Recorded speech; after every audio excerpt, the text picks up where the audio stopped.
PÖFF on Põhja-Euroopa kõige suurem festival tänaseks päevaks ja kuulub 14 maailmas oleva A-klassi festivali hulka. Kokku on üle 3000 festivali ja keegi kunagi on öelnud, et igal päeval algab kusagil maailmas festival.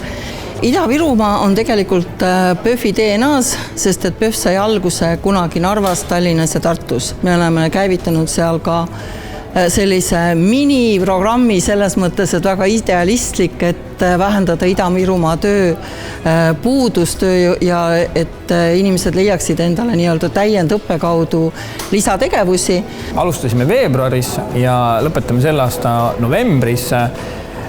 Koolitasime inimesi, kellel oli võimalik endale nii-öelda õppida lisaeriala filmi peal. Ja tänu sellele me saime tänavu koolitatud 100 inimest, kes siis tegelikult on valmis töötama filmiprojektide peal, nii kohalike kui ka rahvusvahelise projektide peal.